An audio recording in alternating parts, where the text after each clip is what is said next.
Salut à tous, c'est Baptiste de Ligne Jaune. Aujourd'hui, je me retrouve à la Corbata Rossa à Massey. Je suis accompagné de François. Vous allez bien? Ça va bien, oui. Merci Baptiste. Oui. Est-ce que vous pouvez du coup vous présenter? François Chauvin, je suis un artiste de la galerie. Ça fait depuis 2012 que j'expose des sculptures en volume. Puis il y a eu tout un cheminement qui s'est fait, qui m'amène à faire aussi de la poésie, accompagné de musique. Pour commencer, ça fait combien de temps que vous faites de la sculpture? Je me suis toujours intéressé à l'art de manière intensive depuis 2010. Première expo en pierre en 2012. Première expo en osier en 2016. Donc ça fait 10 ans pour l'osier. J'utilise différents supports en passant de choses un peu lourdes. La pierre, c'est quand même quelque chose d'un peu costaud, en allant progressivement vers des choses de plus en plus légères, de plus en plus fines, à savoir des structures en osier qui peuvent être soit petites, soit très grandes, etc.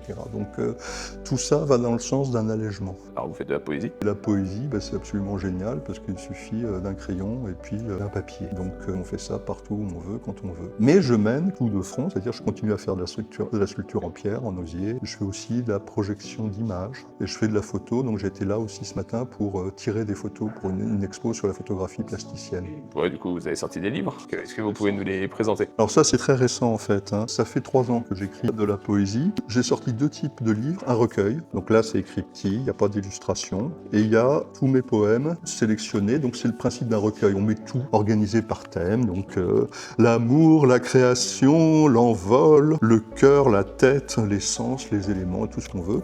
Et là, c'est en fait des extraits de ce livre-là qui sont des extraits en fait avec des illustrations. Donc là, finalement, je fais un petit peu la synthèse entre mon travail plutôt d'artiste plasticien, visuel, et puis la poésie. Et vous l'avez sorti du coup en quelle année? Il y a 4 semaines. Et j'en ai un autre en gestation qui serait prêt à sortir dans 10 mois, 1 an. Et c'est en autoproduction? Alors ça, c'est BOD, c'est le nom d'une plateforme qui permet de faire de l'auto-édition, mais en même temps d'être diffusé auprès des libraires. Sachant qu'il y a d'autres plateformes, celles qui ont fait ça, mon nom démarre par A avec un Z à l'intérieur, et là, autant dire que les libraires n'apprécient pas du tout d'avoir du Amazon chez eux.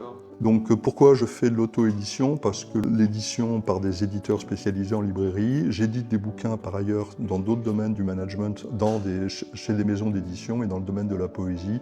Finalement c'est très peu lu, il faut beaucoup de temps pour se faire éditer, ça sert pas à grand chose. Voilà, après la question c'est de sortir la poésie des milieux de profs, pouvoir diffuser ça un peu largement, avec pourquoi pas finalement donner les poèmes. Par contre, créer des œuvres, là c'est une œuvre parce qu'il y a la poème et puis il y a des images en même temps, et c'est mes images, où là ça rejoint mon autre dimension, où créer des spectacles. J'en ai déjà fait un spectacle relativement important pour faire en sorte que la poésie puisse se diffuser auprès de gens qui connaissent pas grand chose mais qui se laissent aller. Et quels sont du coup vos projets là, à venir? Il y a un deuxième bouquin qui est en gestation.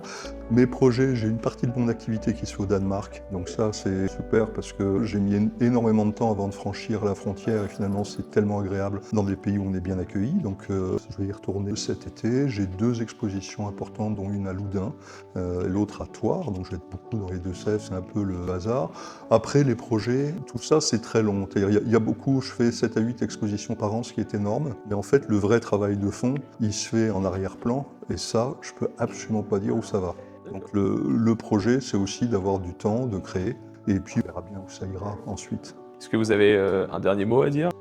C'est bien de se laisser guider, de se faire confiance par rapport à ce qui peut sortir, et puis après les choses se font, quoi. Donc moi j'ai pas suivi de cours particulier. Quand c'est un peu approximatif, il est toujours le temps de corriger.